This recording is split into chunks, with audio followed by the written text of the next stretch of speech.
We're with Charlie Storm, owner of Storm Endurance Sports in Sanford, North Carolina. Charlie has been a professional racer, cross-country racer since 2000, so he's got a good level of experience, a lot of different perspective on bikes as he's ridden through the years. So Charlie, we're riding the Jet 9 RDO from Niner Bikes, and 4-inch travel rear. You have it set with the 120 fork. It's a talus fork, so it will drop down to 95 mil. What do you think the strengths of this bike was? The bike, if you're just counting the Niner frame, carbon frame, obviously it gets rid of small vibrations, and I think that kind of helps them be able to tune the suspension to do some different things. They don't have to worry about that initial hit being, or little vibrations being rough like an aluminum bike would. As probably all Niners that I've ridden, you almost think about them and they steer. You steer them with your hips, your feet. You don't have to.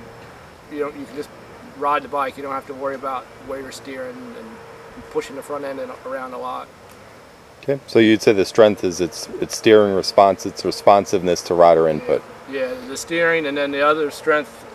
This bike is outstanding. It's sitting down and just pedaling over rough, fast stuff. You know, it's a great.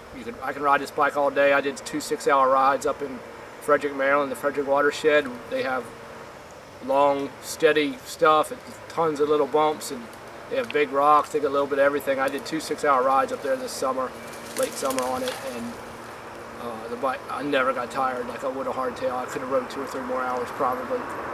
Maybe not as fast as I would on my hardtail, you know, over a 6-hour period, but definitely felt great at the end of the rides. I guess the next question would be, did you perceive any weaknesses or not even necessarily weaknesses, but areas you thought the bike held you back a little bit? Mostly I didn't do any long dirt road climbing. You know, I'm kind of ride a lot of firmer hardtail type stuff, and there's really nowhere the bike held me back. I mean, it made me faster everywhere. It made me too fast at times. I wrecked it once or twice where I shouldn't have been going so fast.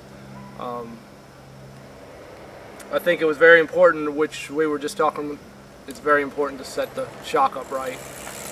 And once I had the shock set in the right area, the thing just rides great.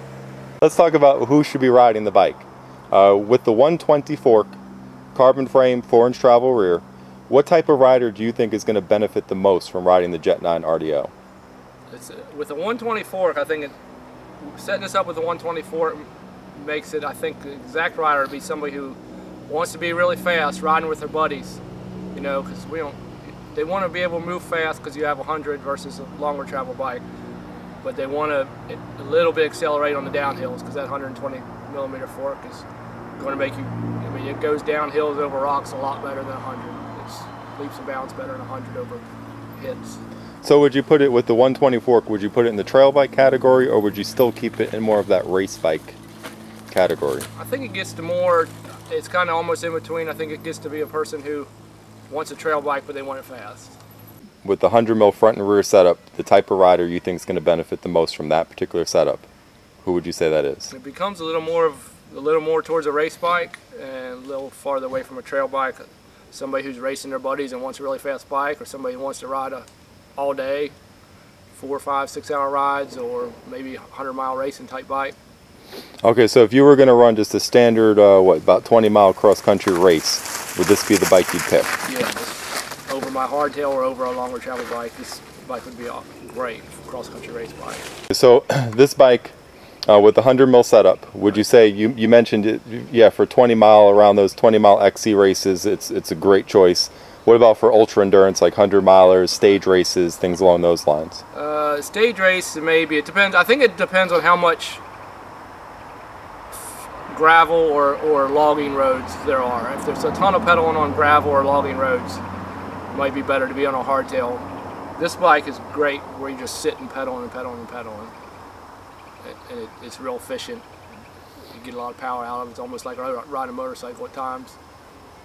Okay, so gravel roads, dirt roads, if it's that sort of intensive, then we're going to run a hardtail. If it's more technical single track intensive, even 100-mile events, you're going to go with a dual suspension Niner. Okay, as far as chassis stiffness, what did you feel like? Did you notice any flex in it, and you're pretty sensitive to that. Did you notice anything unwanted flex from coming from the Niner RDO? No, nothing as far as the frame. I remember that their aluminum frame, I don't like to put it down, but it had a little flex up in this area when I turned it. There's none of that here. So stiffen the frame up a lot. Okay. As far as turning, handling. Very good. So if you're looking for a 9er Jet 9 RDO in the North Carolina area, Piedmont Triad, check out Charlie Storm from Storm Endurance Sports. Thanks, Charlie.